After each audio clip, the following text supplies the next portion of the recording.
could reform education. You could provide caps on those. You could open up PA slots to be able to do a little bit more in MPs. But even then, they're dipping out of it. We're having a hard time fielding OBGYNs. Can't get one.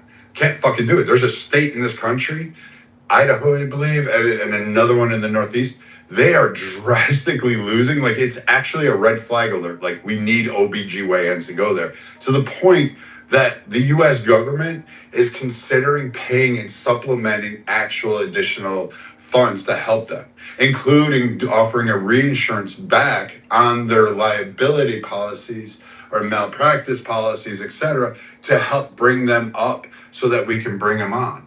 So if we're looking at this and saying, I'm losing primary care physicians, I'm losing OBGYNs, I'm losing pediatricians, I don't have the expensive roles that we used to have, I'm losing these specialists, everybody wants to cut, you're going to have to find a way to figure out and fix so many holes first. And that's why I say, Joe, you have to take it in small pieces. You cannot just universally do a single payer will work, because idiots will quote fucking stupid shit from Heritage Foundation and have no idea what they're looking at, and they don't know how the Legos are stacked. They don't know how they interlock, and they don't know how they exchange, and they don't know the finances that exist in there.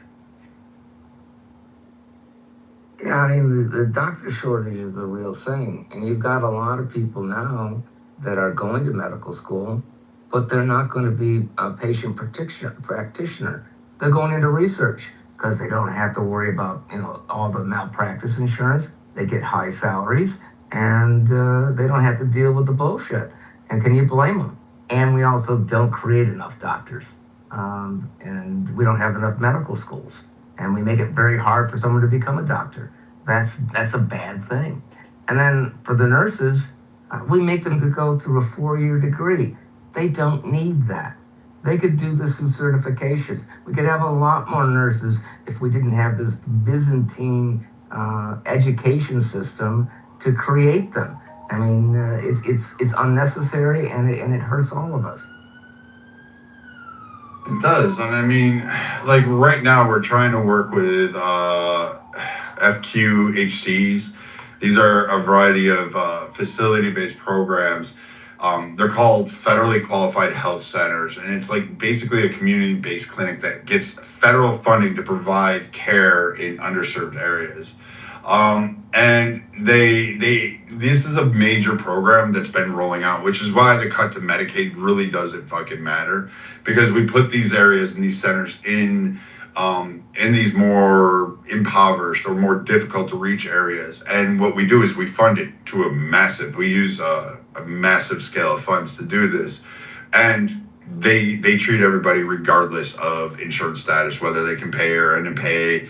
And when they use a sliding scale. So basically it's all set on what you make and what you're able to have, and if you qualify or don't qualify.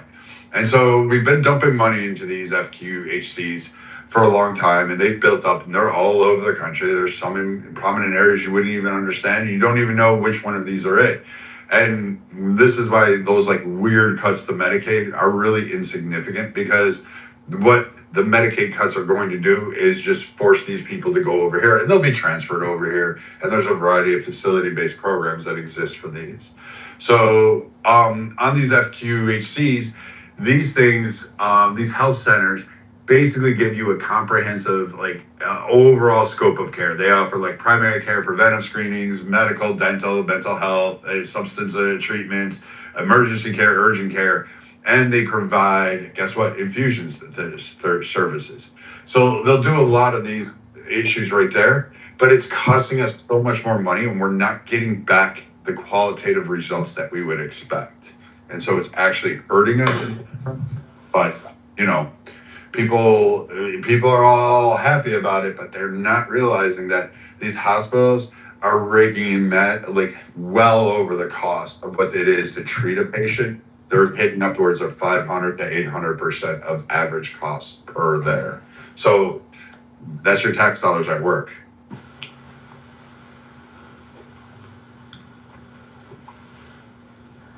This is a good conversation. I think we've exhausted it by now, but I think it's a very good conversation. The odd thing is, we never even really covered massive scope, like the tip of the iceberg.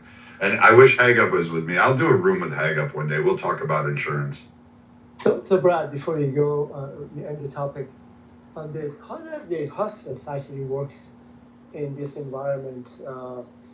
Our family having experience with elder people under hospice. Can you tell us how does it work?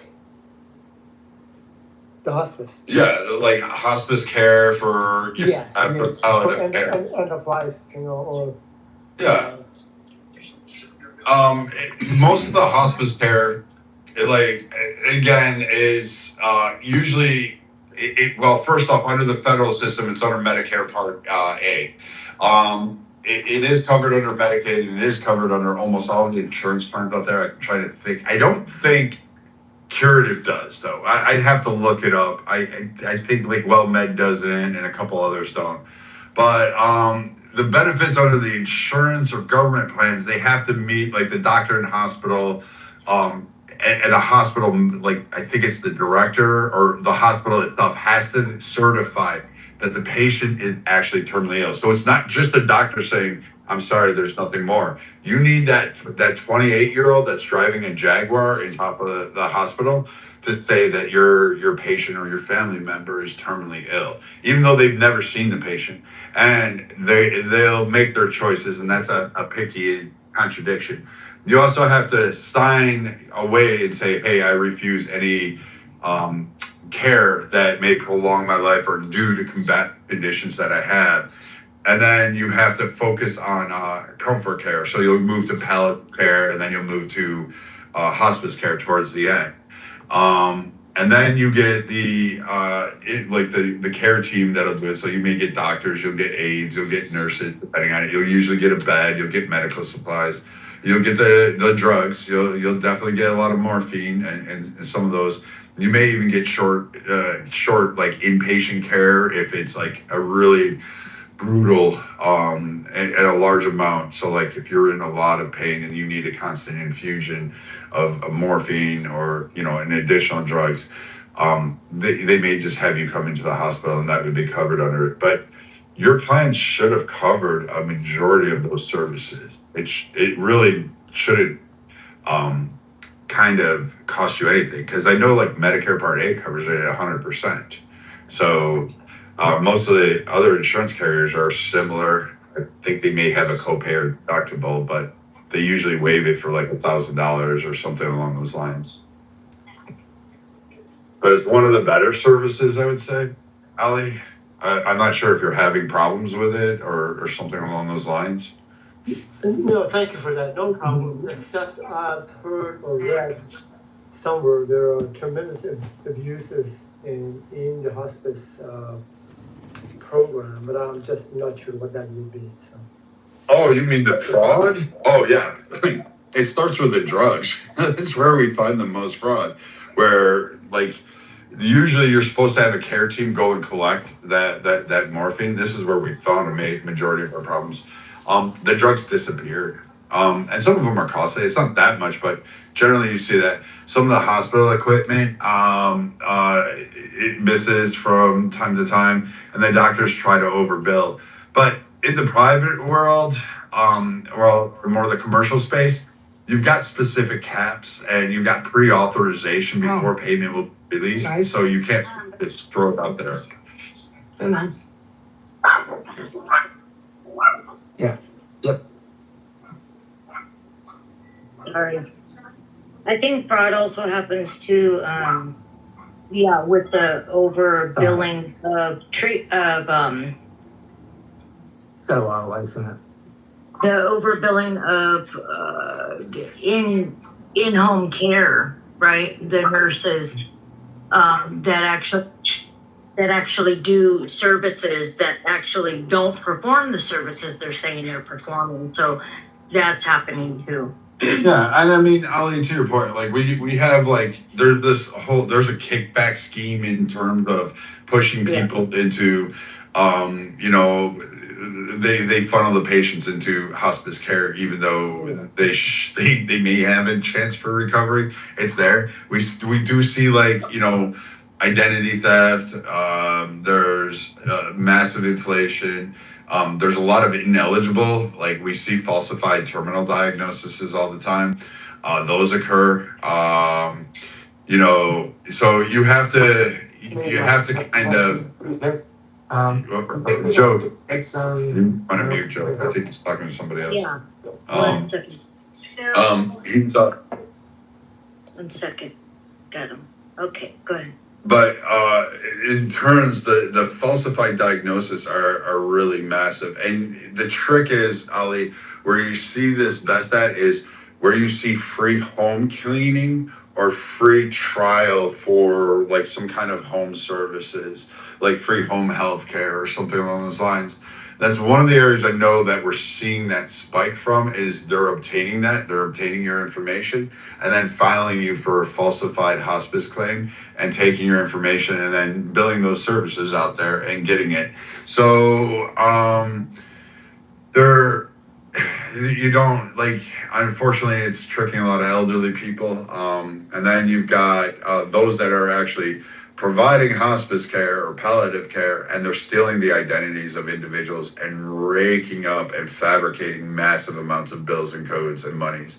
So you're seeing that through that. So the fraud detection where people are working on it, but again, it has to reach a certain level and we can't capture everything. And unfortunately, even at the worst time of your family's life of saying goodbye to you, we know that chances are you're getting fleeced over in some fashion and there's really nothing we are going to do or in a lot of times that we can do because the federal government doesn't give us the powers and the state governments don't give us the power to actually bring some of these people to bear. Okay, Brian, thank you. That was really your whole last 20 minutes or so was great information about how the system works. Because at times we have an opinion about national health this way or that way, really without having a good understanding of the basic aspect of the health insurance and how the health providers, insurance providers, and and Medicare or Medicaid, the rest of it works. Without having a good knowledge of that, it would be obviously ignorant to even have an opinion about it. You have to know what you're talking about. And certainly I don't know. I just know the basic stuff about the insurance that much. I don't care about it much, but there are things that one has to know just because we are insured. But anyway, I wanted to thank you for that. I'm impressed by your level of knowledge and understanding how the system works, and perhaps having some of the solution, at least in principle, how to deal with them. Thank you, Brad. I mean, it takes a while. There's others, like there's one person I think she's really great. She was my mentor bringing me into this. And she's one of the best. She works, coincides for another private entity, and she's contracted by the U.S. government. And she was the one that started to spearhead the movement to kind of investigate the Medicare fraud. She's the one that went after certain other things because, again, it's cracking code. It's almost impossible to crack this, to find doctors or facilities or operations that are existing that are falsifying this. And she was one of the people that actually originally cracked that code and sent it off. But even her and I, we sit at roundtables. We meet twice a year. We go to a variety of conventions such as SIA and others. And we look at these and we sit down with all these people and we say, hey, what can I do for you? How can I help you? And what are you seeing in your markets? What are you seeing in your states? And it's the same answers, and it's just more explosive than it is. And then you'll have people that will say, hey, why can't you just mimic like England's, for instance? And a lot of people don't even understand how England's system works, including the people that live in England. And the NIH is really cracking. It's being subsidized, and It's having major issues with inside in terms of quality of care, length of care, provision of care. And when we look at massive data, we had looked at that back in the 70s and 80s to see if we could implement that here.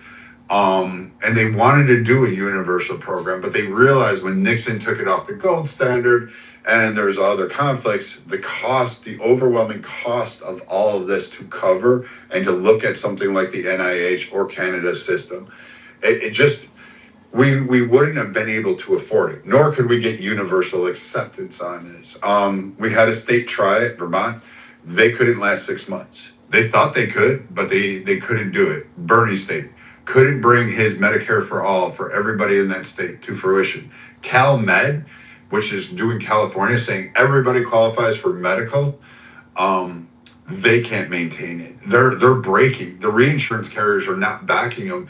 And California was banking on the reinsurance. These are another companies that back up your regular insurance. They actually pay those large claims or massive volumes, the aggregate claims.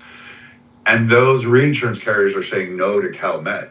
And CalMed was using a lot of them and then suing the reinsurance carriers because the reinsurance carriers are saying, listen, you have a citizen here who does not qualify under any category for the U.S. outside of being here undocumented and illegal. And you're coming to us saying you want $5 million a year for an infusion therapeutic to give to this individual. And they're like, no, we are not covering that. In our contract, it states we will not cover it. And California was trying to sue these reinsurance carriers to go ahead and get this coverage. And the reinsurance carriers are saying no. So now CalMed's in peril and they're begging the fucking government to help bail it out again. And we're sitting here looking at it saying, we can't continue this way. You have to put a cap on it. Your providers are too expensive. Your fucking programs suck. You can't just universally give this blanket out. You have to pick and choose. And we don't. And we don't have somebody to back up that financial mess. We're using private entities to back up the federal government for a federal program that they just basically gave to everybody because they wanted to virtue signaling for political points. Oh, thank you. I just one more question, but maybe the moderators would like to do something else. Do you think an institution like Kaiser Permanente would be relatively a good model for the national health? It's a good one. Would it work for national program? Kaiser's really good in a lot of areas, but it does fall short. With like private insurance care, some of you are on Kaiser and you don't even know it. Like this is the crazy thing. So what is it? They just settled, what was it? I think it was like $500 million for a False Claims Act settlement. So there was a lot of fraud that it went on that. They had to settle with the Department of Labor over mental health and substance abuse access and denial of claims and overpayment to the tune of like, I think it was like $40 million. And they are literally in California. I think California fines them, I think they're somewhere up to $50 or $100 million in fines. So this entity is fucking massively getting hit with a lot of things. So I would say Kaiser Permanente is a model that could work, but there's a lot of issues with them and there's a lot of bullshit that is associated with it. So on the national model, it sounds good under the, I would say, like what I get, a lot of people will send me PowerPoint ads or PowerPoint presentations and they'll tell me all the good things about it. And then when I see the mechanics and when it starts to work and I realize that, hey, your cost is fucking massive and you're killing us because you're actually doing bullshit to try to supplant what you're actually presenting, then this model doesn't work for me. But yes, there are facets of Kaiser Permanente that could work for us nationally and could be incorporated into a Medicare program if we had the proper oversight and the ambition to go ahead and implement that. Yeah, Brad, Kitover is streaming this into another room. Okay, that don't bother me. Oh, it doesn't bother me either. I saw it in the hallway. It's like, and I wouldn't listen to you talk about PowerPoints and I just came back. Well, she's now listening to me talk about him, which is kind of funny. I don't care. Yeah, and Don can move him out. He's under the name James in the room. He does this shit weird. I think that's him, or maybe it's not James. I don't know which one. The other one. It could be the other ones. Oh, it probably is. But Kitover's another one. There's a mental health candidate. Like, I mean, shit. You're gonna have to pay for him to like go ahead and get a large like chunk of money for this guy, and the government's not gonna do it. Like we shut down those medical facilities, those mental health facilities in Reagan's day, and we talk about reopening them, but no one wants to. De Blasio in New York City got his dream wish. He got mental health program for New York City. Remember, he ran on that. He was going to save everybody with behavioral health reforms and mental health assistance for everybody in New York City. And his wife took the 400 or what was it, 400 billion? Took the $400 billion and they lost the check. Like literally, that was their excuse. Like,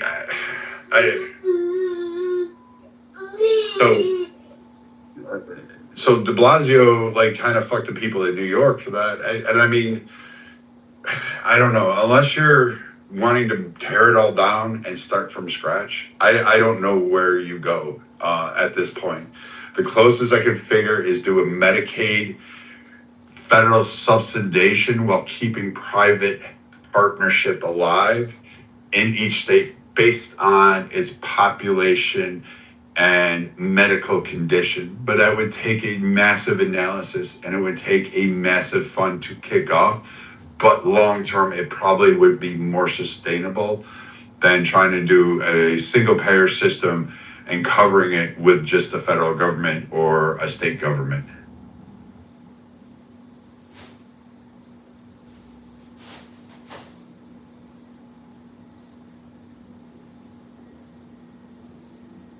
Oh, and Kaz, in terms of your bailouts, the only bailout I agreed with was Aetna. If we didn't bail them out, that would have had so much downstream impact. It would have. That was the one that was the most scariest. I could give a shit less about Ford. I could give a fuck about everything else. Yeah, that one was the one that actually scared me, which is why I looked at McCain and said he was a twat waffle Elmer Fudd fucker, because he didn't have a solution for Aetna. And that one wasn't just US based. It would have affected. Aetna is one of the BUCAs, like the top 4 insurance carriers in our country. They insure a lot. They have a huge footprint, not just nationally, but globally. And if they would have fell and they couldn't come through on their torts, their claims, etc., we would have been fucked. And those CEOs should have absolutely went to prison. They should have been hung. I would agree with you. I would have started hanging people everywhere from, I don't know, what was the size of the building? 75th floor. I probably would have stopped about the 60th. But then I can tell you, they were the one entity that could not fail. We had to bail them out. Otherwise, our markets would have collapsed. You would have saw a massive shift in medical programs. Hospitals would have went under. Providers would have sank. You would have had other private industries just fucking massively go away. You couldn't. Unfortunately, that entity was the only one that was too big to fail. For me, anyhow. They were the ones that were in the most danger, the most critical need. And they also escaped the most severe. They escaped all punishment for what they did, which is unfair.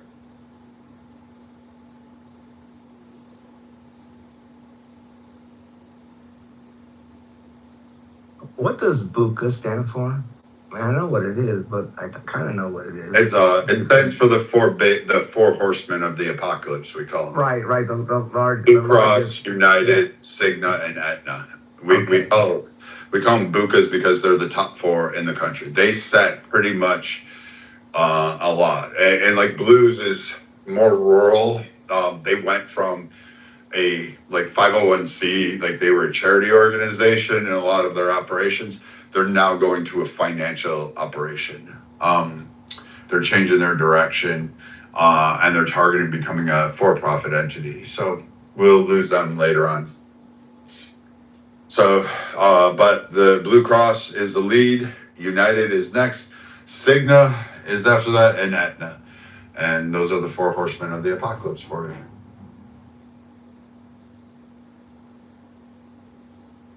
Do you think it would help if people stopped watering their lawns?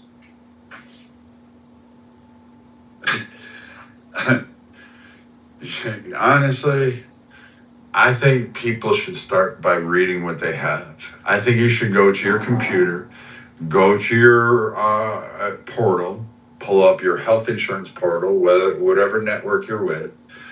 There's only going to be a few of them. And pull up whatever healthcare network you have. Go into your portal, look at your benefits, and start looking at, hey, what do I have here?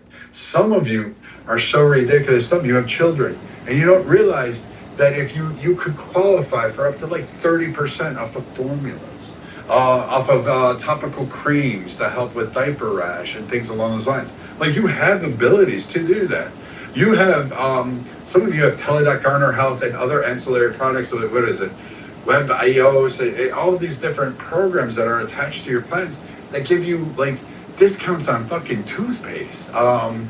They do a broad range, and they'll even give you discount on, I don't know, like fucking, if you have dandruff, they'll send you sometimes free shampoo.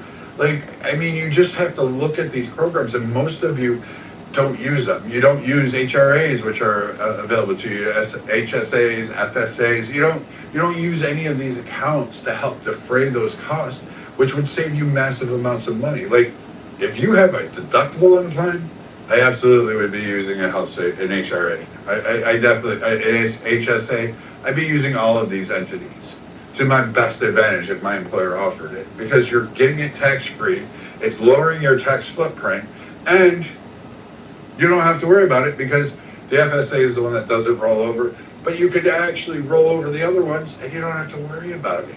You can just balance for your medical cost. And there's so many things that will qualify. Maxi pads, tampons, contact solution, ointment creams, Tylenol, fucking your special fucking soap that you need because you're allergic to absolutely everything. All of this stuff you can get. But, you know, most people won't bother to read all this and say, hey, maybe I could do this. And on average, if you have a good plan, or depending on what you have, you can probably save yourself about 10 grand a year in some of these costs if you're someone who needs certain medical things. But what do I know? You guys got, some people have the answers. I don't know. What I'm do just you saying, know? use the tools you have. I would go look at it this weekend and start really investigating what you have. Because chances are you probably have a lot. You know, I want to give you an example that when the medical profession actually does a good job. You know, I had stage 4 cancer, and I had to do chemo and radiation. And my wife, because she's trained in this, she scrutinized every bill, and she questioned some things, and she didn't get any adjustments because there weren't any to get. So there weren't any errors, and there weren't any overcharges. Now, I have really, really good insurance, so I didn't have to pay that much out of pocket. I wouldn't recommend getting stage 4 cancer to go experience that, but, you know, they actually did a good job, and I didn't die. Well, I'm glad you didn't die. Like that's a good thing. Good thing you didn't die, so we can have this convo. Hey! Hey! We have in this nation, Joe, are astronomical. People are living longer with cancer, and they're beating cancer. Like, we're doing a great job on cancer. People say our healthcare system is just completely 85% garbage, mortality, and they don't actually break down. Like, we're #1 in the world with Trump. Like, we don't have as many murders, and I'm going to tell you guys, it's not for a lack of violence or people attempting to kill each other. We just have fucking shit hot ER docs. Like, they are fucking good. We have shit hot paramedics. They have tools they didn't have in the 80s. They have tools that they didn't have in the 70s. These guys are fucking better, quicker, faster. We have mercy flights. We have an array of tools, and our trauma docs are shit hot. They are so good. They're the best in the world. If we had a plague and had to go to war with the rest of the world, I can promise you we're going to win, because we have the best emergency room care people in the fucking world. We can patch, plug, and go faster than everybody, and we keep them alive. We do really great with cancers, like amazingly with longevity with certain types of cancers. The ones that, like, Age Country does a little better in some categories, but cancer overall, we're winning on that. We're doing better. Our research is massive. I think it takes too long. You can have your conspiracy theories, but we're doing good with it. We're providing it. Now, of course, it comes at a cost. I have to now care for you, and you need a lot more drugs, and it's much more expensive because of those skills and because of that care. It costs a fortune, and it is what it is. But I'd much rather we pay that fortune and keep you here, Joe, than just to say, you know what, we're just going to give you 2 Motrin and tell you to suck it up, Buttercup. Yeah, I didn't get my up, care at Buttercup. Johns Hopkins. I got my care at the University of Maryland, and the facility I went to, like going to a fucking country club. This fucking place was amazing. It was beautiful. Now, they didn't do beautiful things because it was an infusion center, but it was like going to a fucking country club. It was so good. That's the world's first dinosaur wearing a piece of jewelry. It's not regular jewelry, it's meteorite. Yeah, I mean, and it depends. And is it for everybody? No, I get it. There's different networks and different constraints, and when we find those variances, I can't account for it. I encourage people, every time you see your doctor, if it's a surgery, if it's cancer, if they tell you, hey, you got cancer and it's Tuesday, by Wednesday you should be seeing another doctor. You should get a second opinion, third opinion, even if it costs you out of pocket, because I hate to tell folks this, we're seeing like 15 to 20% in some regions of the country where we go get a second opinion and we're finding out, oh, well, they don't have cancer. Well, why did this doctor do it? And they're like, oh, well, I just assumed it's cancer because I saw it before. Well, dipshit, you were going to send them through fucking toxic drugs. You were going to put them on chemo. You were going to do all of this shit, and they don't have cancer. Like, what the fuck is wrong with you? And the doctors in the hospitals go, well, misdiagnoses happen all the time. And there's not a real repercussion for that or anything to kind of take away, because maybe they did miss it. Maybe they misdiagnosed. But having that second and third, I'd recommend it 100 times. The doctor says, I'm going to cut you, I would immediately go ask. In regards to that, if you get an ortho surgeon saying, hey, you need to do this and we're going to cut into you, and you don't have rheumatoid arthritis, why the fuck are you getting a surgery at this point? What's causing it? Go get a second, go get a third opinion. Look at alternative care pathways and look at those, because a lot of the times hospitals are really quick to put you on a trend to cut first and then try to rehabilitate you. And sometimes you just may need a different care plan that's more, I guess, catered to your injury or what your condition is. And it might be better. You might just need physical therapy, but just at a longer time, and not have to go through the brutality of a surgery and then risk that. Black powder pistols. Pretty much this is the ATM's worst nightmare. Let me show you how it fires. First, go to SDI.state if you're interested in an online degree in gunsmithing and fire. So to speak of its firepower, you see here, this is total with no background check. So Yes. There's a huge reason why those cancer equipments, it does need to be used and it does need to be paid for. It almost sounds like a cliche, but saying that what is our responsibility to keep ourselves healthy by exercising, nutrition, having a good life, behavior kind of types of activities. And that part of it goes quite often, people just, for whatever reason, we just don't do things like, eat well, exercise, get enough sleep, and certainly the responsibility that we have as people to keep ourselves healthy as much as possible is just not there. I'll tell you the one thing that you could do, and this is one thing that I've seen predominantly.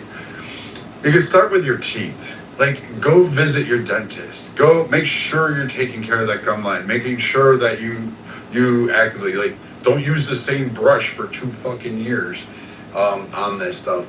Because a lot of infections, a lot of things start with the mouth. You ingest a lot, you breathe in a lot, you take it in. And infections usually start around the teeth, and you'd be surprised at how many conditions will stem off of the fact that you may have a toothache. do your preventive cares. Yes, eat healthy, exercise, I would say, but do less sedentary things. Like get up, go hiking, go for a walk for 10 miles. You don't have to run. You just go for a walk. Go enjoy it. Go for a swim. Go do something. Keep bending. Like, yeah, going to the gym is great, but you know, it's not the only thing you can do. And then as far as nutrition, just cut down. You don't need a supersized fucking gallon jug of Coca-Cola and 12 Twinkies. Like, if you look down and you can't see your kneecaps or your toes, you may have a problem. But also, keep track of, like, your intake. Like, you shouldn't eat that much sugar. Like, a lot of people I see, the number one claim I got, like, right now, and for right now, particularly in the South, obesity, musculoskeletal diabetes. It's always there. It's fucking rampant. And you can help control that. You know, you don't have to go through the stages of CKD, chronic kidney disease, 1 through 4, and then go into end-stage renal disease. Pretty much you're going to die. We don't need to go through all that. We don't have to do transplants. Like, you can do that. Put down the carton of cigarettes that you smoke a day. You know, I think that's how it goes. I don't know, fucking know. But, you know, stop taking drugs. Like, I mean, I guess a little weed's okay, but you don't be needing to do crack or cocaine. That fucks you up. And the simple thing is start cooking for yourself. You don't have to buy every meal prepared someplace else. You don't know what's in it. And Mike is a health trainer. Joe, like, he's a health guy. He fucking does this shit all for a living. Who does? Psych. He's right here. Oh, He'll okay. tell you. Yeah, I know. Cook for yourself. Cook Nice your to own see you, meals. Psych. It's been a minute. Yeah, man. How you been? Missing you, brother. Missing you. All right, dude. Wow, dude, miss you so much, brother. What a life. Don't fucking tell me I know about it and you don't. I didn't watch it. I know about it. Watch it, bro. I know about it. Did you watch that shit? No, bro. I heard about it. Oh man, you gotta throw a room on that, bro. This is like, How long is it, Mike? How long is it? it's as long as you want to listen to it, bro. I'm gonna say that. So it's probably gonna be. Is it good? Is it good though? Well, it depends what you want to watch it for. I didn't watch it to learn. I watched it to see who was better. And that bitch is just fucking dumb, bro. I don't like Just not knowing. You just not knowing it. What's up? Just not knowing that she's not that bright. I'm not. Is that Mike? Yo, bro, what's up? What's up? Hey, what's up, again? How are you, man? Yo, Hey, yo. so check this out. Now, she's just like, look, Andrew Wilson, he's just new on the radar. I don't really know much about him. But, like, let's just say I found the transcript of the debate on paper. Forget about who they are. Bro, she just fucking sucks, bro. And I'm reading the comments on, like, Instagram. It's like, bro, you talk about dumb fucking people. People really think that she won. And I'm just like, dog, like, I had to put a post on my IG. Hey, look, like, poking holes in, like, someone's fucking claims doesn't mean that yours is true. She made a claim. I think she called the guy, it starts with a P, like, what do you call that shit? Where, like, she thought, like, Israel or somebody put the guy up, the person accused of the murder. Potsy or some shit like that. Proxy? I don't know. Patsy. Propaganda. Patsy's the word. Okay, I don't know what that means, right? But she's calling him that, and this fool's the whole time, what's the evidence for that? And then she's like, blah, blah, blah, blah, blah, blah, and all she does is just poke holes in his shit. And it's like, well, okay, cool. To some people, bro. Huh? Like, I just poke holes without making a claim. That's what Samoa does. Yeah, so it's like, she pokes holes, but like, that's why I went on IG. I go, hey, look, if I'm debating 1 + 1 is 3, and you're debating 1 + 1 is 4, you could poke holes in my 3 and my reasoning, but it doesn't mean your 4 is right. There's gonna come a time where you have to defend your position, you dumb fuck. And she never did, bro. So I don't want to spoil it for anybody. That's my position. I just thought for sure some of you guys might have seen it, but go check it out. Like, watch as long as you are interested into it, because maybe towards the end it gets a little boring. But Yo, Mike, I never liked Candace Owens in her, like, little debate fields. I don't get her. I don't understand what she's trying to get at, and she never really. She goes down more conspiracies than it is conservatism or political struggle. she thinks there's a 0% chance that guy Tyler something pulled the George. Sorry, Finn. I know you were talking. You're good. No, you're good. Oh, sorry. Not, not, dude, I've been saying for years that she's not that smart. I've been saying this. When she was like at the height of her freaking popularity, I've been saying that she's not that freaking smart. She does the same thing that freaking Tatum does. They like when you get into like specifics and like like big Oh, is that like She pivots the to talking former points. police officer, Tatum? Yeah. I like it. I hate that dude. I freaking hate that dude. He's horrible. He's the worst. He's not like the most intellectual, but he's good with it. I think he's good on like Finley, like more like generic topics or like more cultural like things. But when he starts to go to nuanced, deep investigative, like political journalism, I think he's way out of his depth. Exactly. That's the same thing Owens does. Like, because I think that she's good on like the family values, conservatives, like the journal stuff. But when you get into like the deep topics, she don't know what the hell she's talking about. She pivots to talking points. I think she's actually only good against college kids who are freshmen who really think they learned the world through TikTok, but really don't know. What's the guy's name? Tatum something? Officer Brandon Tatum. He was an officer in freaking Arizona. Yeah, but he's so like. I'm sorry, Joe. I didn't mean to cut you off either. And these two like kids are like blah blah blah. One of them was like a white redheaded kid, and then he was like, "Oh, okay, so you're gonna try to tell me about the black experience? You're not black?" She goes, the girl's like, "Yeah, I'm black." And then at some point he goes, "Yeah, who? Which one?" And she goes, "Which one do you think?" He goes, "I don't think any." Basically saying like you're lying. And in that moment, bro, that shit was funny because that kid didn't do anything. It's like it was fucking. He had like a little gotcha moment at that point.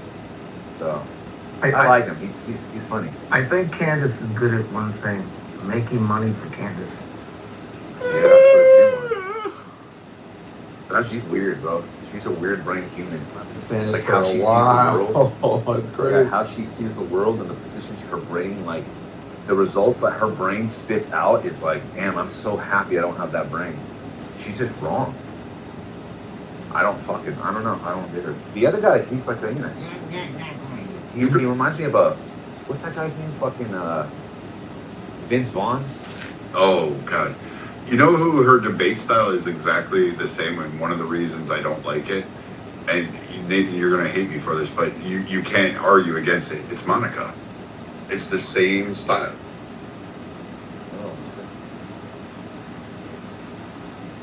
I don't think she has a debate style. I think she has. It reminds me of people that just like to speak and be heard versus people that like to go back and forth. Because when you watch this, like she has all these rules. She's more verbose, and it's about like pointless shit.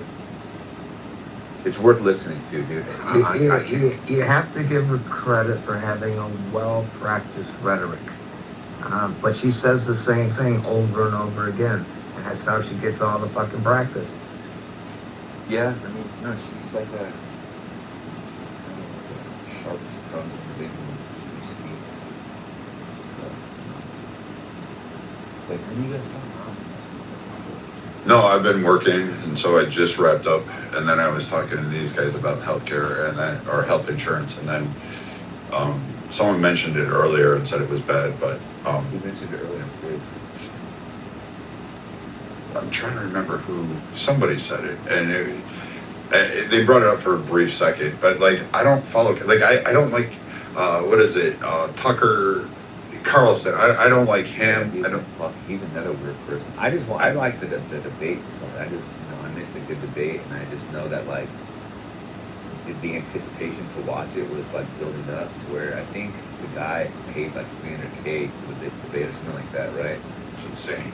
Yeah, so like we offered him a bunch of money and we was going back and forth. So it was more of like I just wanted to see the two different styles, and like the content was not as relevant versus like the approach to see somebody on the spot having to defend a position. That's like my favorite thing to do. So Who did she debate? Who was the debate partner? This guy Andrew Wilson. Oh, Andrew Wilson. Here's what they did too. This was dope. Okay, so Andrew Wilson, he's like this kind of like, you know who he reminds me of? Kind of reminds me of Shamos. Not like, I don't know what Shamos looks like really, but like this stylistically in the sense of like, you know, the women thing and all that kind of stuff. But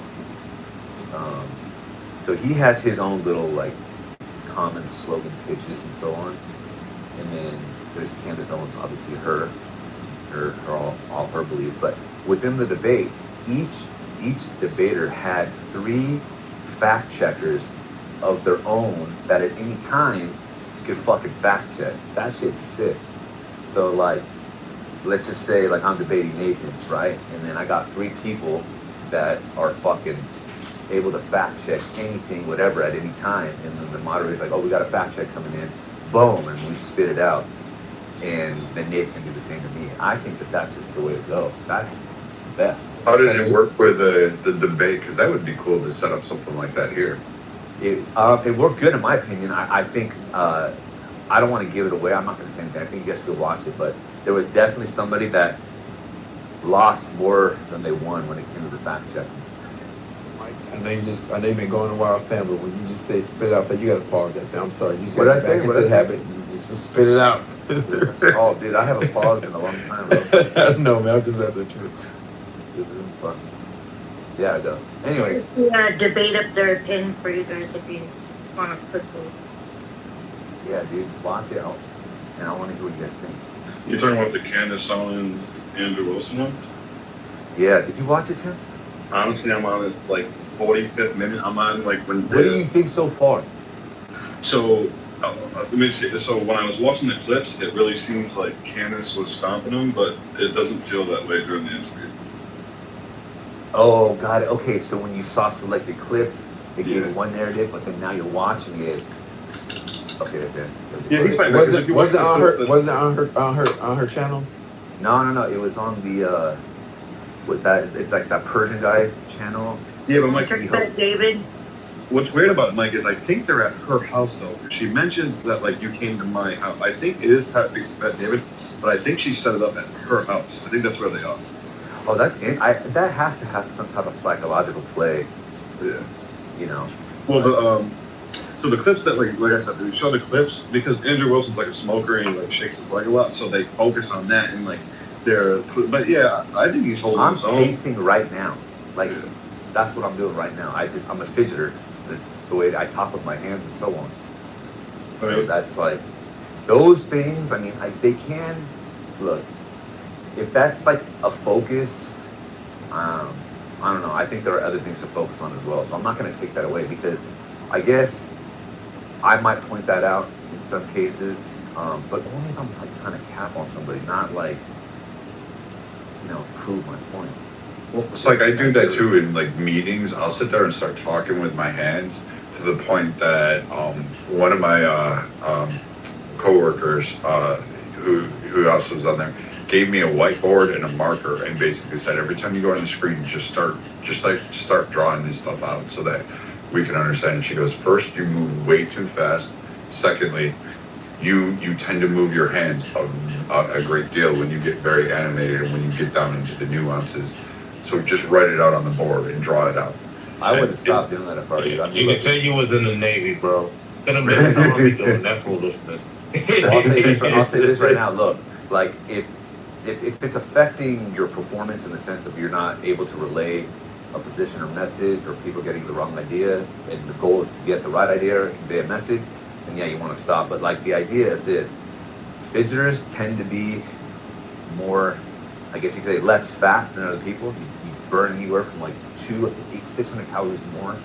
Mike, you go Mike in this fat phobia again. Oh, bro, I have a new one. I have a new term. There's fucking fat splaining now. I work with the guys at fat splaining, bro. I swear to God. There's fat splainers. Oh, that's hilarious. Fat splainers. Nothing's ever their fault. It's never their fault. It's someone else's fault. They're fucking fat splaining. So, yeah, no, you don't stop the fidget. I'll never stop fidgeting. My mom, I guarantee she has a little bit of ADHD, but you know what? That's why her age is what her age is, and she fucking can't sit still. And guess what? That's probably going to keep her alive longer because movement or lack of movement is why people die when they get older. That's why when they fall and break their hip and shit, right? They remain sedentary, they can't move, they get fucking pneumonia, their lungs fill up with fucking fluid, and they're done. The ability to move, the desire to move, is something that's going to keep you around for a longer period of time. You also need muscle. I'm not saying it's like that's the one all, but like that's why leg strength and all that kind of shit makes a difference. So fucking be a mover. That's why I'm gonna keep hooping until I'm like 60. Mike, while I was talking in this room, I drew on the whiteboard, and I kept a pad while talking about insurance. Like I drew icons and things that I normally associate with certain programs and whatnot, and just drew it all out. And I'm sitting here I'm looking now at my paper, going all the notes and stuff that I took, and I'm like, Jesus Christ, I gotta stop doing this shit. Yo, Tim, what you say? I said you'll get smoked, but Mike, I don't. So the only when I'm 60. The only real, like, in the beginning, right, in the first 5 minutes, Cannon get with that gotcha. You said you were a sniper. He says I didn't, so you're playing it again. Other than that, there's no real, like, gotcha. It really feels like both of them. So look. So here's okay. I hear what you're saying. I think there were moments where she's like, you didn't even know the 7 charges. Like, there's something about that, right? But here's the thing. So she makes the claim. She's saying that the guy is a thing. I forgot the word patsy or some shit like that, right? Patsy. Okay. What exactly does that mean, by the way? Fall guy. You're the guy that's set up to take the blame. Okay. All right. Thank you. So she's calling him that, and the whole time the guy's like, okay, like me, whatever. Now, give your evidence for that, and you get nothing. You know what it clearly is? It's the creationist versus evolution debate. Oh, I'm sorry, not evolution debate. Yeah.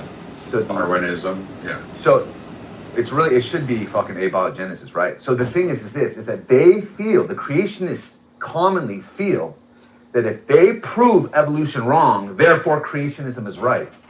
It's like, no. Okay, let's just say you debunked that model. You did it clearly. Now you have to climb your own mountain. Let's see it. Take me through it. Just because you prove my shit wrong doesn't mean you prove it right. Yours right. Because we could both be Mike, wrong. it's worse than that. They're not even proving it wrong. They're saying that, hey, I can show you how you could be skeptical about your position. Yes, you exactly. You can be skeptical about anything. That's the thing. Yeah, exactly. No, that's a great point. That's exactly right. So it's like, dude, what about your shit now? And I'll be honest with you. I was waiting. I'm like, okay, this is the time. And it's like, yeah, she gave. I got enough. The other thing too is, if you know, I don't know. So I actually got. I got 45 minutes left. I thought I wanted to listen, but only his team puts clips in. I don't know if you noticed that. Only his team calls out clips, like, hey, and it's all her, like, did you say this? And she says certain things, like, I forget how she says it, but I can't see how Erica Kirk isn't complicit in something and blah, blah, blah.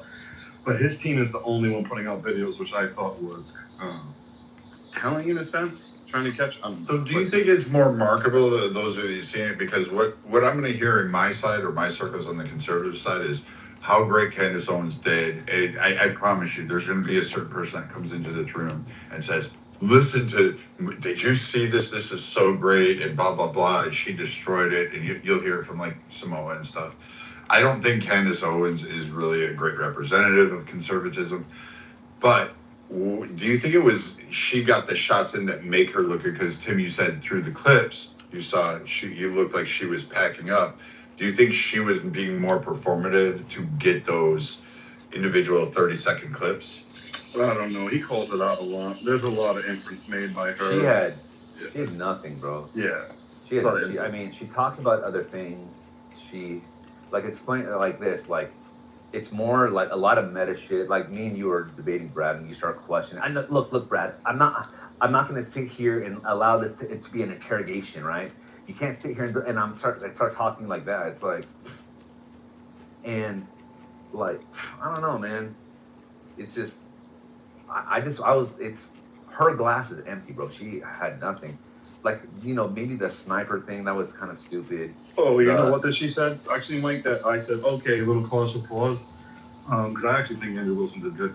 Is when he questioned her sources, and then she was like, well, I showed a picture that no one else saw, and so people think my sources are good. And she named like 3 things that she got from her sources. You know what? I thought about that too, and I noticed he didn't push back. Yeah. But the reason why, because it's pushing back would take a chance. It could be the case that you verify that after the fact. So that's one of those things where if you gamble and lose, it makes you look bad as a gotcha moment. Not that she drove her point home, right? Just to show like, I got you. But it could be the case that those pictures were just common things. Like when they were talking about the fucking the 211 something where she was talking about the hearsay rule. Yeah, like the Utah hearsay rule that she completely, that's weird. like, I don't really understand what she's saying because it doesn't make she sense. was saying, look, what she did was she conflated that whole thing. Basically, she like said, hey, look, the whole hearing or most of it was based off of that. It's all hearsay. And then she cites the rule, and then it's like, no,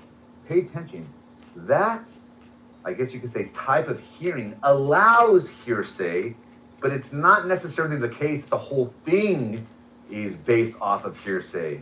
So then it's like when you go through a series of things, it's like DNA is not hearsay, right? So, and then they talk about the text messages and so on. I don't know. To me, it was like... What about the bag thing? They didn't go too deep into it, but they gave the backpack back because they didn't suspect Erica or the Yeah, guy. I think what he said... And I knew a guy who died in high school. It was a party situation, and there was some confusion as to which boat he was going on. He jumped off one boat to go to another, but the other boat left, so he just sort of got left out there, and he drowned. And he was a very athletic guy. I mean, it's sad. Like when alcohol's involved, these kinds of things do happen. There's a lot of moving parts. You know, it's super late, early in the morning.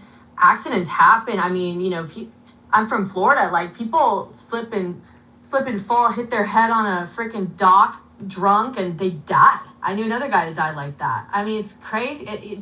And so him being athletic doesn't say much to me, because these accidents happen all the time like this. And there were 300 people on that island at one point. I mean, there was a lot of people. So it sounds like it was a pretty fun, wild party. But yeah, it'll be interesting to see. I don't know. I don't see enough here to make me think that these boys deserve to be getting death threats for any reason. It seems like they all truly loved him. It seems like he was a very well-loved guy.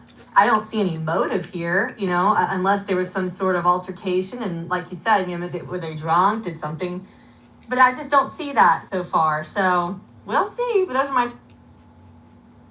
I think that what strikes me, though, is the inconsistency, like in terms of why I believe that, you know, there was some foul play. There's inconsistencies in the story, and I listened to the interview, one of them. I haven't followed the case, you know, completely like that. I'm like, I have shit to do, but it's very weird to me, because I think when you're innocent and you're telling the truth, things are very, very clear. When you're lying, you know, and I'm somebody who's done my fair share of lying, things can be, although I think I'm probably a better liar than these people, it's a lot more difficult to, you know, maintain, you know, especially when you're recalling certain events and certain things.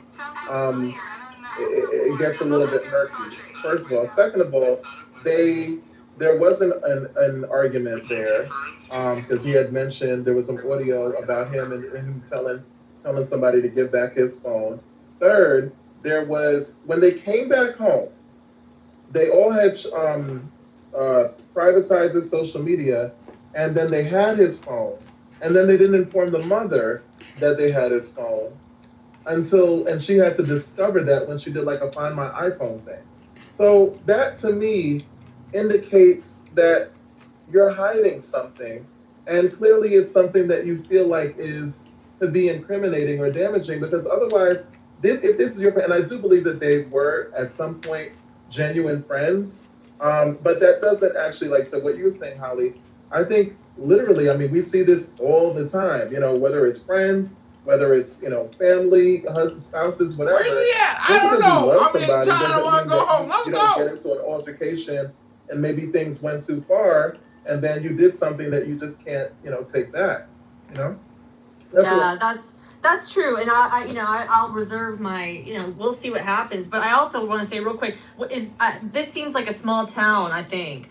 I don't know if the sheriff is doing the most bang up job. I don't blame the parents for putting pressure any way they can. I completely understand their perspective on this. I mean, it sounds like they haven't had hardly any communication with the sheriff, and I mean, that's pretty fucked up. I mean, that would really piss me off as a parent. You about to make me racist. Okay. This is this white liberal guilt here. That's what you're No. So, There's some crappy sheriffs out there.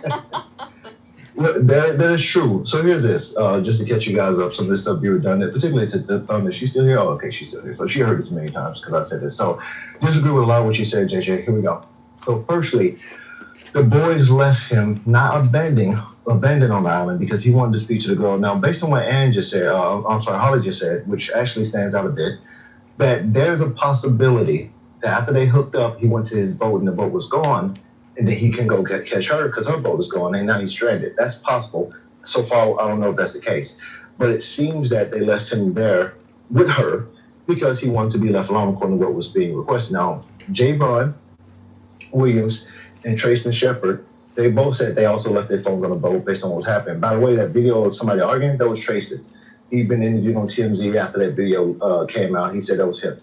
So it wasn't Nolan arguing by the phone. It was him arguing with someone. I don't think it was by the phone. I can't remember what it was about, but it was some trivial. It wasn't nothing super serious. So he talked about that. He spoke on Officer Tatum's interview as well as the other boys. Javon hadn't spoken to Tatum, but he spoke to TMZ. So long story short, they left their phones. That was kind of a normal thing because people couldn't, dock up on the island. So people typically would get off and walk or take little boats, whatever, to get to the island because there was no docking pier or nothing like that. Anyhow, so they got back to the shore or to their spot. They was getting their phones off the boat. Whose phone is this? That's Nolan's phone. Where's Nolan? So they started looking for Nolan. They couldn't call him. They got his phone, plus he's on the island, presumably, so there's no way to get in touch with him. So they looked for him. They couldn't find him. That's when they alerted the authorities. Supposedly went back to the island looking for him. And of course, they didn't have the parents' information. Is Nolan's phone is locked. So the whole idea about them getting the phone and erasing stuff is definitely a problem, which is going to be the last point I'm going to make because I'm going to tell you why it's such a big problem. But they finally let the parents know after the pinging or whatever. The parents got the phone back and the keys because, of course, they was the last people on the boat with his stuff. So, of course, they took their friend's stuff after looking for him. What ended up happening was when the parents came, according to the story of both sides, they gave the information. The parents tried to make it seem like it's something suspicious, but the bottom line is they had his stuff. They just took a little second to look for it and locate it, and they gave it to the parents. There was no problem with that. As of now, there's a lot of points to be made, but I'm kind of jump to the end. A lot of stuff that shit. Yeah, but How you doing? I had a call. Different I had a call. What's up? Nothing much. I just want to say. Yeah, I just to the police. So what? Katie told a different story to the police. Who told a different story to the police? Katie, the girl that they claimed that he stayed with. She told the police that he left with his original friends. That he didn't leave with her. That she went home. No, that's a consistent story. Think about it. He told his boys to leave him with the girl. So he went to the girl, and then when he left the girl, he was going home. That's not a contradiction. That's what I'm saying. There's two different stories that are two different paths. If he left with the boys, that means that they share a story was right. That he no. Think about it. If he didn't, then she's lying. I think you misunderstand the story. When he left her, he told her he was going to leave with his friends. He never made it back to his friends. No, I get what you're saying, but I'm saying that Katie, right? I'm saying Katie, being that she was the person that the kids said that he was with Katie. That's what Warren said. He was with Katie. But Katie's saying that they spoke briefly. It wasn't that long. And that she went on her boat and that he said he was going to go with his original friends, which conflicts their story if they're trying to say that they left him. He thought they were still there. There's not a conflict. He thought they were still. He thought he could catch that boat. No, I get what you guys are saying in theory, but I'm just telling you that there's two different statements. Those aren't different. For what happened. Yeah, I'm saying it's the story for the ending closing portion of the story. So, Free, can I ask a question? So, I mean... Yeah, I was trying to wrap my thing up, but go ahead, bro. Yeah, so, I mean, when we look at the greater context of this case, I'm not understanding the outrage. This was a holiday weekend during holiday times. Festivities were going on. I mean, when you look at emergency response, policing, law and order, and search and rescue, they had their priorities divided between America just existing. So I don't think that there was some grand conspiracy based on the color of this person or any sort of outside identity politics that affected the response of people searching for this young man. Secondly, the other thing that I feel like a lot of people need to take into context is while this young man was heavily intoxicated and getting his party on, so were the other witnesses and the people around them. I think that the biggest takeaway is this is why there's a drinking age. And when you're relying on a bunch of 18 to 20-year-olds to tell you what was going on in the midst of chaos and related to a criminal investigation while they were trying to get their party on, I don't think that you're going to get very many consistent sides of the story. Now, what I'm more interested in is there any sort of indication that there perhaps could be some sort of foul play? Were there any circumstances that people can consistently agree on beyond just speculation and just people insinuating the way that people live their lives? So what are we doing? No, here? because we're waiting for the What are we outside. doing? Just People making another stuff. right, Oh. and this is just another Yeah, it's another instance, witch hunt. like with right, and this is just another instance Right. where Black people and specifically Black America have their priorities misplaced about There talking you some go. stuff about some stupid ass shit and the details of some dumbass shit, as opposed to shit that we actually need to be worried about. I agree, and that's what I was going to say. So as of now, let me finish this point too. I want to address your thing. I think me and Holly are both saying that the story was consistent. That he told, according to the boys, he left her, them to hang with her. He made it to her and said, "Hey, I'm going back with my boys." He didn't make it back to his boys. That's not a conflicting story. It's consistent, right? So far, it confirms that the boys were telling the truth about him leaving them and making it to her, because they wouldn't know, because they wasn't with him when he was with her. So if he made it to her, that confirms that what they heard was the truth. Or at least what they reported that they heard was the truth. Anyhow, the elephant in the room to me, so I'm going to get to this while I go into all the details. The elephant in the room to me is the issue that the mother so far has not been cooperative with the law enforcement. I hope Jay is still here. Because so far they haven't reviewed phones. She was the first one to come out with this story that stuff was deleted off the phone. No one has reviewed the phone, maybe not even allegedly her, but at very least her. So after a month and some change, they haven't even done an investigation on the phone to check that out. That she haven't turned it over, she hasn't been cooperative. That's kind of the big story right now, the latest on this case. Okay, that's one thing. Secondly, what points a big red flag to me, everyone has talked to the boys. Well, let me not say everyone. Everyone can talk to the boys, but the person who hasn't spoke to the boys is her. She hasn't got anybody on her side speaking to these boys. The boys who last saw him alive, or one of the last people who saw him alive. So to me, Jay, and anybody else who think the boys are guilty of something, there's some malice on their behalf, I'm curious why no one's scrutinizing the mother and why she's acting weird. So right now she's working on a Netflix deal with the story. Look that up. Nolan Wells, Netflix. They're working on a documentary. She hired Ben Crump right off the rip. Immediately before anything was discovered, she hired him the first day, the same day, which is insane. So just all this stuff looks suspicious on her behalf, because it doesn't seem like she's trying to get to the bottom of what happened to her child. It seems like she's trying to capitalize on the shit. For her own personal She's a gain. grieving mother. You know how many people start foundations and start. And the father, she's a grieving because mother. in my opinion, they're just trying to find out what happened, and so But they're why would they hiring talk to the civil people rights who was with their activists because child? they're in Mississippi, and because of the Mississippi Mama. reputation and the fact that they were told that it was what they say, no foul play. They kept saying that multiple times, and that they just want to know what happened to their son. Why are they if they being want to know, why would they vilified? not talk to the people? But think about it. I'm telling you why. You didn't speak to anyone who spoke to your son last. You're not even inquiring about them. That's number one. Secondly, you wouldn't turn it over to the police to let them know. She could back the phone up. She could release certain things from the phone that shows the data being deleted. She could do anything. She hasn't done it. She just made accusations, and right now she's not making it clear for them to find out what actually happened. So if she gave a shit, she would at least let someone help her get to the bottom of it. But so far, you got a civil activist boy who's only looking for money. She's only stated that she stated that she's concerned about the fact that the last person who saw her son, and she's concerned about the details surrounding after that. That's why I stated that last detail who saw her first is the really big issue there. If it was either Katie or if it was Why is she not complying with the police then? Why is she not complying with I'm not sure why she's not complying with the police. Because But apparently I'm not saying that she doesn't, and she's not trying to fight for what happened to her son. And I don't want to take that from her. It makes sense that she hired Ben Crump because she wants the story to get out there. Free. She wants her You son hired Ben Crump but not speak to the people who saw your son last. Like he would know. Like he would have any information. He's not even trying to speak to them. He can speak to them for her. He ain't even done it.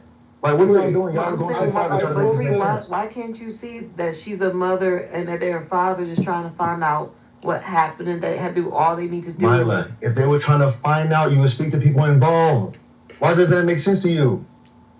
Why would you not talk to people who's actually there? They did. They were trying to answer that. figure out. It doesn't make They sense. said they had asked. They haven't spoke to them. It's been over a month. They had asked Javon about it, and so does he not count as a person? He said nobody. Jesus Christ, Milo. They want to rehash it free. It wasn't They want just to Javon. free. I'm just saying an example because you said you didn't ask anybody. You're arguing with a wall. They want to rehash this shit that don't make sense, as opposed to your point. Go and talk to the people, the last people that seen him. But I mean, to me, that's very simply point. No, anything that y'all are doing, I feel like questioning all of this shit as opposed to supporting the woman talking to the last people that saw that young man. I feel like y'all are just peddling hot air for the sake of peddling hot air. I just said the last person because that part matters. I keep saying the Katie in her story saying that he left with his original friends. Because remember, after that window time of who saw him last, he's dead after that. They can only track to a certain amount of time. So in that short amount of time, whoever saw him last, that's the one we need to know. That's who needs to be the person answering what happened to Nolan Wells. And the assumption that Katie's saying that they left with the original friends and they over on these interviews, and I'm hoping so much that the interviews that they're doing, that they actually didn't kill him. Because then that's the case, Katie's not lying when she tells the police, hey, I just saw him for a second, and that he rode with his original friends that he came with, and that she went with hers. And they saying that's what I'm saying. So that window of time matters. Who saw him last matters. That's how we understand the story. Yeah, but Mila, hold on, Mila, what's that, guys? I mean, you continue to say that she said she only saw him for a short time, as if though they were all in the same space together. Okay, you have to look at. You said the last. So right now, based on everything you said, she was actually the last person that saw him, not the other group. The other group was already gone. They were not together at the same time. If she's telling the truth, then they are the last ones that saw her. If she's telling the truth, and then they're lying. If she's telling the truth. No, exactly. But you gotta look at it. When he left his group to go see her, we don't know, was it a mile away, 2 miles? We don't know. But we do know this, that Katie did not see that group of people. Okay? But we do know that she saw Nolan. That's not what Katie said. Did you read the statements that her mother released and her family released on her behalf? Mila, that's what she said. Why are we having this conflict based on what you believe she said? No, I'm not believing anything. She said, what they said that she said. Her family stated that first they were reporting that Katie was missing. Because when it first came out, they gave the wrong name. Then they said, the girl that Nolan Wells was with was missing. Then the family came out and said, no, she's not missing. And they explained that she had spoke to the police and stated that Nolan Wells and her did have a conversation, but that there was a separate boat and that she went on a different boat and that he stated that he had to go and that he was going to catch back up with his original friends that he got on the boat with. Then he got there. That's what I'm telling you. No, hold on. She said that. I got it. But listen, he said he has to catch back up with them. That means the moment that she had her conversation with Nolan, the group that he was going to catch back up was not present. No, I don't believe that. I believe that if she's, again. Why the hell would he tell her? I got to say if because I don't know. Why the hell would he tell her that I need to go catch a boat to go meet up with some people he was already fucking with? That means that Nolan got on the boat with them. What are we talking about? If that story was true and then something what are we talking about? Back from the boat, if that is true. Edward, am I hearing the same thing? If she's lying, then that means that something happened with her and she knew and saw what happened to him before she got on the boat. They're just making shit up. Like, I mean, it's just like y'all just making shit up. No, we get what at the end of the day. All I'm saying at the end of the day, regardless. It's already publicly knowledge. It's already public knowledge what Katie said and what Warren and Let me try. Let me try. No, hold on, Harley. Let me just say this. If he left with his friend, the girl, or the freaking cast of the Muppets, what does the forensic evidence say? What does it say? No, all I'm saying is it's like. What is it? No, I don't want to hear what you're saying. I'm talking about the science. What is the science telling us? We don't know a whole lot yet, do we? Because they haven't really. But it does seem. I mean, I read something about maybe he may have hit like his neck area on something. I'm not sure. That's also those type of they injuries. said he had redness on the back of his neck, and they weren't sure if he was hit. And who knows if he had fell and hit the side of the damn boat being drunk, as he had no business being intoxicated at the age that he was, being very young and inexperienced, consuming alcohol. So like I said, You know, let's wait and listen to the science. But what you're saying, young lady, it doesn't indicate that any of these young people had anything to do with this young man's death. That's So to not sit my up in point here at and all. say, I don't but to understand sit how up that in came to be here, the point. So I think that's why I'm like having a hard time having a conversation. it seems like you Because don't all I'm want. doing is saying there were two different narratives, and I was It's mainly talking to when Jay brought out the conversation of what he Exactly. believed, So right? And I'm saying there was two weird. different narratives that was being pushed to the forefront. We had Katie's story and we have Warren and their story. That's the bottom line. And all I said was after their story that they gave of what they saw when they saw Nolan, where they believed Nolan went, prior to them leaving him, something happened. We don't know. And so every piece of the story matters to kind of understand what could have happened, including the autopsy and the toxicology report. All right. But I'm just stating that that portion of time is missing. That's it. I don't get. All right. Okay. I just want to try. Because I've been waiting for it. Yeah, I just want to try one last time. One last time with this. Good. I know. Okay. When you're at a party on an island, the boats pull up. They don't always pull up in the same cluster. In this case, I don't know how big this island is. They could have pulled up in different areas. It's very dark. It's 4 a.m. People are drunk. People are tired. He goes over, he tells his friends, look, honestly, he probably wanted to hook up with this girl. Let's be real. So he goes over to this girl to where she was. He tries to talk her up. Maybe it didn't go, maybe she's like, I just want to go home, right? And so he's like, fuck, okay, I'm going to go back to my friends, because he saw that he probably couldn't fit on her boat and it wasn't going to work that way. So he needed to go back to his friends. So he tells her, all right, no worries, I'm going to go catch up with my friends. She never said in her statement, I saw with my eyes that he walked back over to his friends and he got on the boat with them and he was physically with them. By the point he got back to where his friends were, they probably had already fucking left. So all we know is that she actually is the last person to have seen him. She did not say, I saw him get on the boat with those guys. All she said is what he told. She's not lying. These stories are not inconsistent. Do you see now? They're not inconsistent at all. That's the point of my conversation. Lord have mercy, Jesus. Okay, so what I am saying is we relying on evidence for the interaction with Nolan Wells. We have Katie and we have the boys. So these are people with the interaction with Nolan Wells. What I am mainly saying is that it's very inconclusive right now, and that we don't know what happened to Nolan Wells due to the inconsistency in the statements of Warren, and also Katie. That was the main basis of that. I'm saying that with the inconsistency, we don't know actually what happened. And having that missed time frame of where he possibly died at that certain time, we don't know. So that's what I'm saying. Every part of the story matters, and inconsistencies is not helping us understand the story. That's the main thing. Also, I'm not saying that Katie or anybody killed him. I don't know. That's what I just said like about 5 to 6 times now. Like, I don't know. I don't really know. Also, I'm asking for autopsy. I'm asking for toxicology. I'm waiting for the Toxicology? Well, no shit. Hi, JJ. You know, it's hey, mother.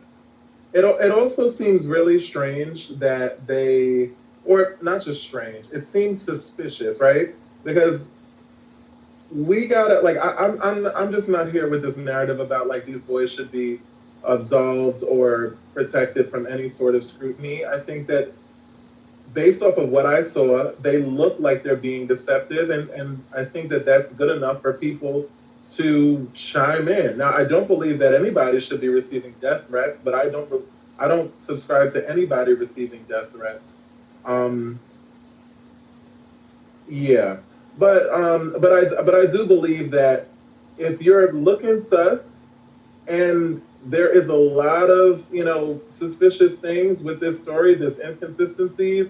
There's the fact that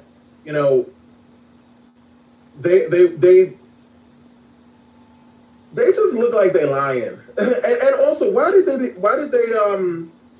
privatize their social media? You know what I mean? I feel like that would have been fucking smarts like you going crazy on the way. I think that, huh? I mean, that makes sense why they would privatize their social They trying to media. hide themselves. They're not fucking Facebook foul, man. It doesn't matter. That was me. When they privatize their social media, that's indicative of somebody trying to be deceptive. I would have, if I was the family of Nolan Wells, if I JJ, you was better one not of use them, them, bro. I'm Shit. more than likely. It's indicative of somebody not wanting to be harassed by weird people on the internet. Yeah. They're gonna That's be why it's harassed just the regardless. case. Well, if they're gonna do what they can do to protect themselves, so I'm not They gonna still, fault nobody for but that. actually, They didn't sign up was to the be public intention, defenders. And I'm talking about, if that was the intention, because they're if that not the was only the ones being harassed on the internet. exactly, and That if man's that was family the being intention, harassed too. So if that was Right. the intention, then they probably shouldn't have started hiding shit. They look suspicious, so What of were they course they're gonna hiding, be JJ? receiving. They You weren't gotta make hiding up anything. You put this shit on private to avoid Just being why- harassed. yeah. It hides No, the shit that's you're on your still- profile. Still I'm gonna going be back to the harassed. same. I'm going back And to they the knew that same he was the only viewpoint black person. that I had on Carmelo. Dog. Ain't nobody I'm looking going at back him. to the same viewpoint, which is I'm going to actually let the law do his job, and hopefully it does its job. Because this is what I'm not gonna do, because I see it on both sides of the argument. We'll take this to make our own points about how we feel about how the justice system works, whether we believe it's fair or unfair. And it's not, I don't think it's unfair for anybody to question whether this shit is foul play. This America. Like, it's a black man on a boat with a bunch of white folks. Y'all can say what y'all want to say. I know it's people that like to play obtuse in these spaces. But yeah, it's gonna be people that feel like, hey man, that's kind of suspect. You feel me? Give it some time though. Cause if it do come out that it wasn't no foul play, then we done spend a lot of unnecessary energy on trying to ridicule people. And if it come out that it was foul play, I would hope that niggas ain't taking some kind of like secondary, like false vindication. Just let the law play, because this shit ain't finna change how the motherfucking system work. If you think that the system unfair, whether it come out to be foul play or not, this motherfucker still gonna be unfair. And that's just how I feel.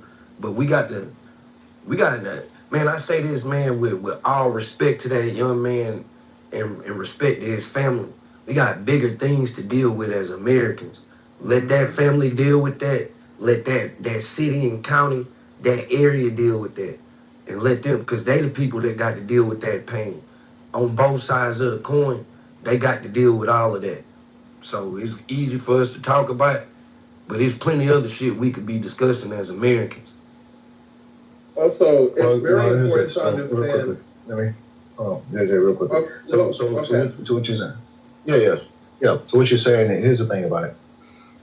There was black people on that boat too, right? So that's that. So it wasn't just like one crowd or one guy around a whole bunch of white people, which isn't a problem, because clearly the goal is to actually foul play. A lot of us work around white people, live around white people. In many spaces where we're the extreme minority, and nothing happens. So this whole like boogeyman conjure about white people being evil and therefore you gotta watch yourselves is just fucking nonsense. At least you watch yourselves around anybody and protect yourself, because your life is your ultimate responsibility. So that's that. The issue is that we need something to suggest foul play. If they say they found the boy and his eyes was missing, a certain parts was missing, yeah, don't look good, don't sound good. He got scratches and bruises all over him. Anything, any type of indication of malice, some type of hostility, but we don't have that.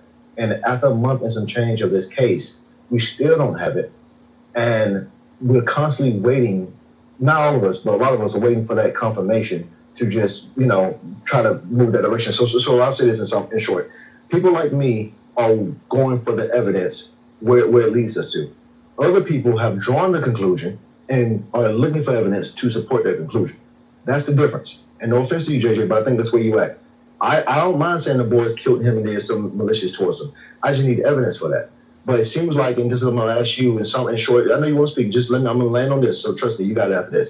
Are you open to the idea that it could be a potentially accidental death?